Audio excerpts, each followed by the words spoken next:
हम व्हीलचेयर पर जिन्हो को देखते हैं, जिसे प्रोफेसर चॉय हिप्नोटाइज करके उसे उनकी पिछली यादों में ले जाते हैं जब वो अपने दोस्तों के साथ रहता था। और यहाँ पर ये सीन कट हो जाता है। अगले सीन में हम डोह्यून को देखते हैं, जो कि कॉलेज का बेस्ट स्टूडेंट था। इसी दौरान हमें पता चलता है कि डोह्यून किसी तरह की डॉक्यूमेंट्री बना रहा है और उसका हिप्नोथेरेपी के सब्जेक्ट में बहुत ही ज़्यादा इंटरेस्ट है। फिर हम डोह्यून को इंग्लिश का टेस्ट देते हुए देखते हैं और उस क्लास को प्रोफेसर योंग ही ले रही थी, जिसमें सबको एक कोरियन सॉन्ग को इंग्लिश में ट्रांसलेट कर लिखना था। जहाँ मिस क्योंग बच्चों से कहती है कि तुम सिर्फ लिरिक्स को ट्रांसलेट ना करो, बल्कि उनकी मीनिंग को भी समझने की कोशिश करो। जहाँ हम देखते हैं कि डोह्यून सबसे पहले अपना टेस्ट कंप्लीट कर लेता है और मिस क्योंग को शीट सबमिट करके उनकी परमिशन लेकर वहाँ से चला जाता है। जिसके बाद हम चैन और जुंग से मिलते हैं, जहाँ हमें पता चलता है कि जुंग एक टीवी सीरीज का स्टार है, जहाँ पर वो एक सीरीज में रोल प्ले करता है। तभी वहाँ पर डोह्यून आता है, जहाँ उनकी बातों से हमें पता चलता है कि चैन, जुंग, डोह्यून और ब्योंग चारों बचपन के दोस्त हैं। तभी बातें करते वक्त अचानक से जुंग के सर में दर्द होता है,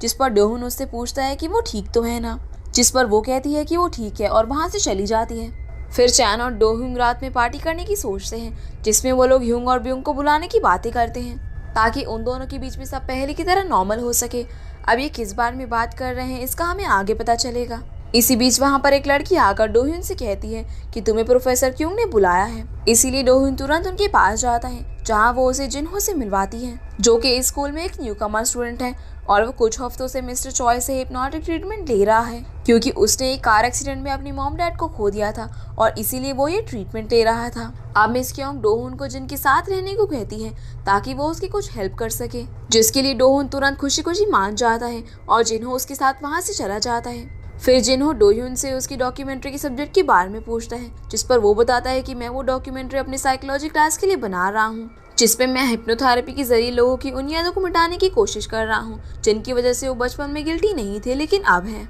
इसी बीच जिन्हो को प्रोफेसर चॉय का कॉल आता है, जिन्हो वो बताता है कि मैं रास्ते में हूँ और जल्दी ही आपके पास पहुँच जाऊँगा। और फिर डोह्यून जिन्हो को अपने साथ उसे थेरेपी में चलकर देखने को कहता है, जिसमें उसे अपनी इस डॉक्यूमेंट्री में काफ़ी मदद मिलेगी। अगले सीन में हम प्रोफेसर चॉय को देखते हैं, जो कि अपनी एक साइकोलॉजी क्लास के दौरान हिप्नोसिस के बारे में अपने स्टूडेंट्स को लेक्चर दे रहे थे। यहाँ चॉय सभी को बता रहा होता है कि ईयर 2000 से कोरिया में बच्चों के अंदर वॉयलेंट एक्टिविटी कुछ ज़्यादा ही डेवलप हो गई है, जिसको हिप्नोथेरेपी के जरिए ठीक किया जा सकता है। और जापान और अमेरिका में हिप्नोथेरेपी का इस्तेमाल कैदियों पर भी किया जाता है, जो कि लोगों का हिप्नोसिस के थ्रू इलाज भी करते हैं। तभी वहाँ पर जिन्हो डोह्यून के साथ आ जाता है। अब प्रोफेसर चॉय डोह्यून से बात करके समझ जाते हैं कि उसे हिप्नोसिस में काफ़ी इंटरेस्ट है और वो उसे हिप्नोसिस को एक बार ट्राई करने के लिए कहता है, जिस पर डोह्यून मान जाता है। अब चॉय डोह्यून का हिप्नोसिस करना शुरू करता है, जिसमें कुछ देर बाद डोह्यून हिप्नोसिस के स्टेट में पहुंच जाता है, जहां उसे पहले तो कुछ विजुअल्स दिखाई देते हैं और फिर उसे एक अबैंडन्ड बिल्डिंग में एक लड़की दिखाई देती है,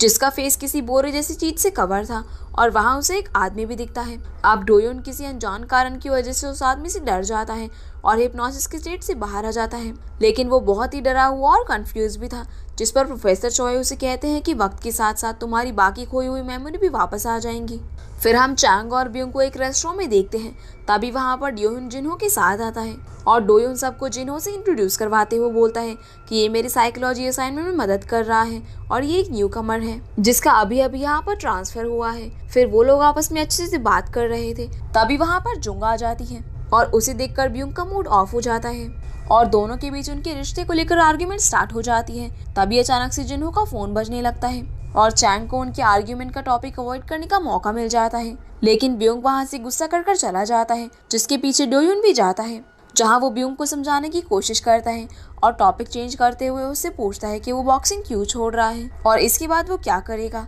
जिस पर ब्योंग कहता है कि मैं उन लोगों में से नहीं हूँ जो प्लान के हिसाब से कोई फैसला लेते हैं। इसी बीच हम देखते हैं कि पास में खड़ा एक लड़का लगातार पेन हाथ में लेकर टिक टिक की आवाज कर रहा था और वहाँ की गाड़ियों की हॉर्न की वजह से ब्योंग को अजीब सा हेडेक हो रहा था, जिससे तंग आकर वो उस लड़की को ऐसा करने से रोकता है और उसकी उन दोनों लड़कों से लड़ाई हो जाती है, जहाँ पर डोह्यून उसे ऐसा करने से रोकता है, लेकिन तब तक ब्योंग ने उन दोनों को काफी ज्यादा मार दिया था। अब यहाँ हम देखते हैं कि जिन्हो चुप कर ये सब देख रहा था और वो कुछ डरा हुआ भी लग रहा था। अब हम ब्योंग को जिम में देखते हैं, जहाँ पर वो बॉक्सिंग प्रैक्टिस के साथ साथ काम भी करता था, जहाँ उसे सोते वक्त एक अजीब सा विजन आता है जिसमें वो और एक लड़की किस कर रहे थे और किस करते वक्त वो लड़की अचानक से ब्योंग पर खून उगलने लगती है, जिस वजह से वो सपने से उठ जाता है। तब वही लड़की उससे पूछती है कि क्या उसने कोई सपना देखा। अगले सीन में हम डोयुन को देखते हैं जो कि लाइब्रेरी से जाकर हिप्नोसिस की किताब पढ़ने के लिए लाता है। फिर वो ह्यून से मिलता है जहाँ पर हमें पता चलता है कि उनको डिप्रेशन की प्रॉब्लम थी जिससे वो दवाइयाँ खाकर डील कर रही थी।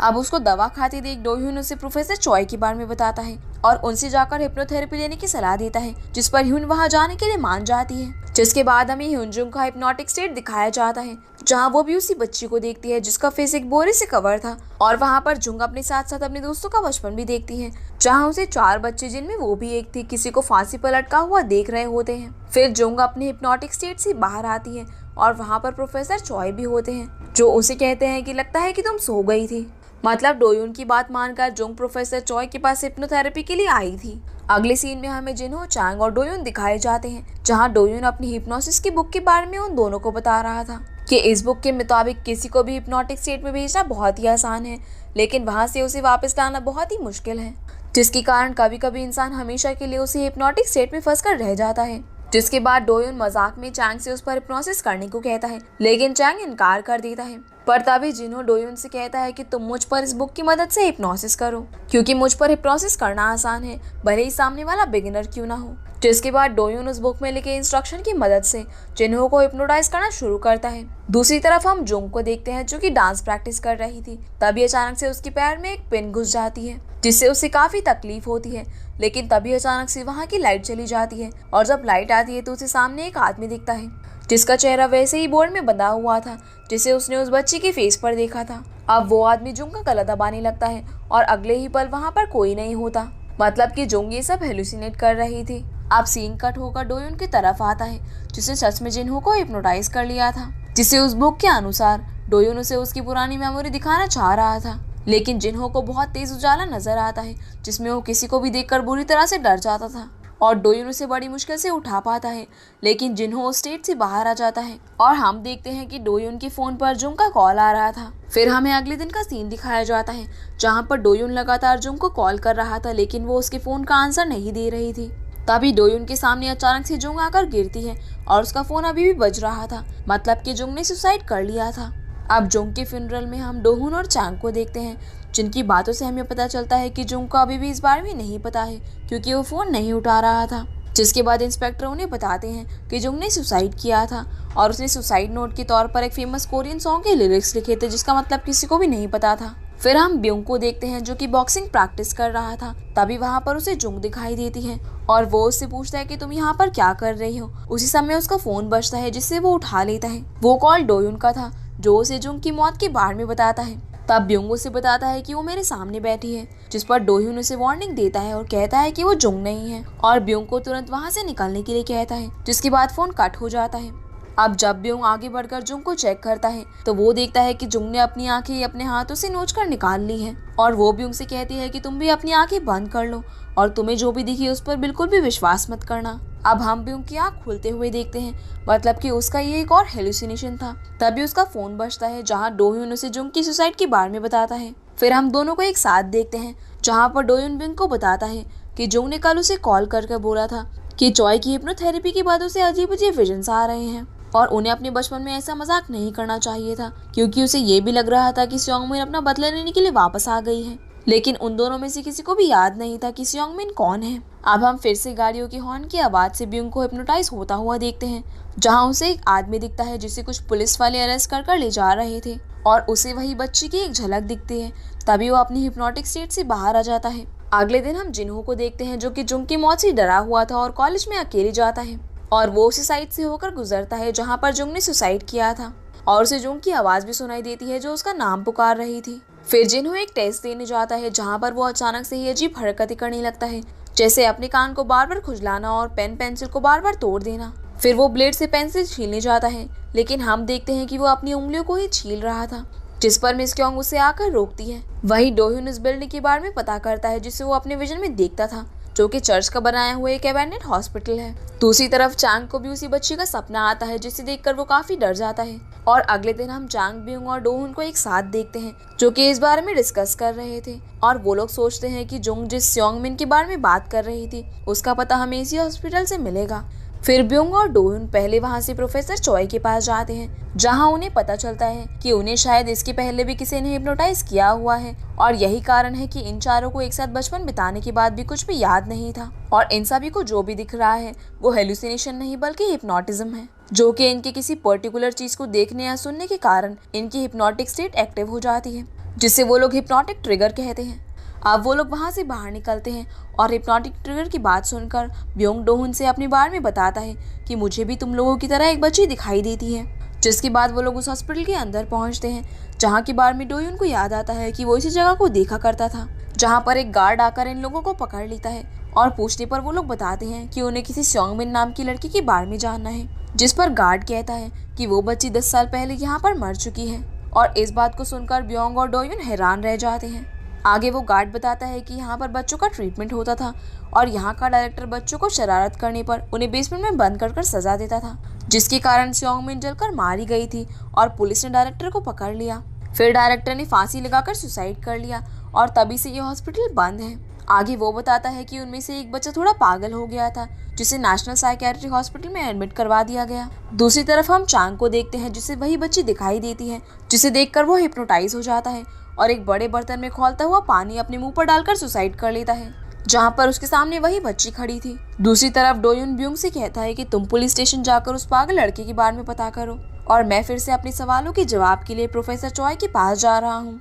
आप प्रोफेसर चॉय के पास जाकर डोयुन उन्हें बताता है कि जिस लड़की को अपने सपने में देखता है वो 10 साल पहले ही मर चुकी है, जिस पर चॉय उससे कहता है कि अगर तुम लोगों को हिप्नोटाइज करने वाले के बारे में पता चल जाए तो मुझे तुम्हें फिर से हिप्नोटाइज करना होगा, जिससे शायद तुम पूरी सच्चाई जान पाओगे। जिस पर वो राजी हो जाता है, जिसके बाद उसे हिप्नोटिक स्टेट में पता चलता है कि उसने और उसके चारों दोस्तों ने मिलकर स्योंगमिन की फेस को एक बोरे से कवर कर दिया था और उसको एक ड्रम में बांधकर उसके अंदर उसके खाने के लिए कांच डाल दिए थे और उससे कहा था कि वो तब तक बाहर नहीं आएगी जब तक वो लोग उसे ना कहें। इसी तरह से इन चारों ने अपने बचपन में स्योंगमिन को बुली किया था, जिसके बाद उसी ड्रम में उसकी मौत हो गई और सारा इल्जाम उस डायरेक्टर पर आ गया, जिस कारण से उसने सुसाइड कर लिया। मतलब कि सब कुछ इन चारों का किया धरा है, ना कि उस डायरेक्टर का। अब डोयुन हिप्नोटिज्म से बाहर आ जाता है और उसे वहाँ भी स्योंगमिन दिखती है, जिसको देखकर वो वहाँ से डरकर भाग जाता है और जाकर पुलिस स्टेशन में प्रोफेसर चॉय के बारे में सब बता देता है। लेकिन वो उसका विश्वास नहीं करते कि किसी को हिप्नोटाइज करके किसी का मर्डर करवाया जा सकता है। लेकिन वो बताता है कि जिस सॉन्ग को जुंग नोटपैड पर लिख कर गई थी वो सॉन्ग एक कोरियन ने अपनी सुसाइड करने से पहले लिखा था और उस इंसान की वाइफ तुम्हारे कॉलेज में प्रोफेसर है, जिसका नाम मिस ह्यूंग है और उनकी एक बेटी भी थी जिसका फेस कुछ खराब था। अब यहाँ पर डोयुन सब कुछ समझ जाता है कि मिस ह्योंग ही उस डायरेक्टर की पत्नी है जिसने सुसाइड किया था और स्योंगमिन डायरेक्टर और मिस ह्योंग की बेटी थी और जिन्हों भी उनके साथ उसी बुलिंग में शामिल था, मतलब कि वो भी उनके बचपन का दोस्त था, जो कि बाद में पागल हो गया था क्योंकि इस हादसे से उस पर बहुत बुरा असर पड़ा था। डोयुन अब ब्योंग को तुरंत कॉलेज पहुंचकर मिलने के लिए कहता है। तब ब्योंग एक बस में बैठ जाता है और उसके हॉर्न को सुनकर हिप्नोटिक स्टेट में चला जाता है, क्योंकि वही उसका हिप्नोसिस ट्रिगर करती थी। जिसके बाद उसे स्योंगमिन दिखती है, जो कि उसे कांच खाने को देती है और वो ना चाहते हुए भी उस कांच को खा लेता है, जिसकी वजह से उसकी मौत हो जाती है। दूसरी तरफ डोयुन मिस क्योंग के पास पहुंचता है और उन्हें बताता है कि उसका हिप्नोटिक ट्रिगर उनकी सेंटेड कैंडल थी, जो कि वो अक्सर जलाती थी और उन्होंने अभी भी उसको जलाया हुआ था। इसके बाद डोयुन उनसे पूछता है कि हमें उस इंसिडेंट के बारे में कुछ भी याद क्यों नहीं है और आपने मुझे जिन्हों से क्यों मिलवाया था। जिस पर मिस क्योंग बताती है कि जिन्हों और तुमने ही पुलिस को मेरे पति के खिलाफ गवाही दी थी और उन्हें मेरी ही बेटी का कातिल बना दिया था, लेकिन जिन्हों में थोड़ी शर्म थी, इसीलिए उसकी वॉयलेंट टेंडेंसीज की वजह से वो पागल हो गया। लेकिन मेरे पति सोचते थे कि वो तुम जैसे वॉयलेंट डिसऑर्डर से पीड़ित बच्चों को ठीक कर सकते थे, लेकिन तुमने मेरी ही बच्ची को उसके खराब चेहरे की वजह से रोज टॉर्चर करना शुरू कर दिया और फिर एक दिन तुम लोगों ने उसे ड्रम में बंद कर दिया, जिससे वो वहीं पर मर गई। फिर भी मेरे पति ने तुम चारों को मारने से पहले तुम्हारे इस याद को हिप्नोथेरेपी के इस्तेमाल से तुम्हारे दिमाग में ही दबा दिया ताकि तुम लोग एक अच्छी जिंदगी जी सको, लेकिन मैं उनकी तरह अच्छी नहीं हूँ, इसीलिए मैंने तुम्हें जिन्हों से मिलवाया, जिससे मिलने के बाद तुम्हारे सारे हिप्नोटिक ट्रिगर एक्टिव हो गए और बारी बारी करके तुम सभी मरने लगे। फिर आगे वो कहती है कि अब तुम्हारी बारी है और उसे एक बड़े ड्रम की तरफ इशारा करती है, जिसके अंदर डोयुन खुद से जाकर बैठ जाता है क्योंकि वो उस कैंडल की वजह से अभी हिप्नोटिक स्टेट में पहुंच गया था, जहां पर उसे स्योंगमिन दिखती है, जिसके बाद वो अपने आप को ही मार डालता है। फिर पुलिस जब डोयुन और ब्योंग का वीडियो देखती है तो उन्हें पता चलता है कि इन सभी ने अजीब अजीब तरह से सुसाइड किया था, मतलब कि इन सबको मिस क्योंग ने हिप्नोसिस की मदद से मार कर बदला लिया था। जिसके बाद ये कहानी यहीं पर खत्म हो जाती है।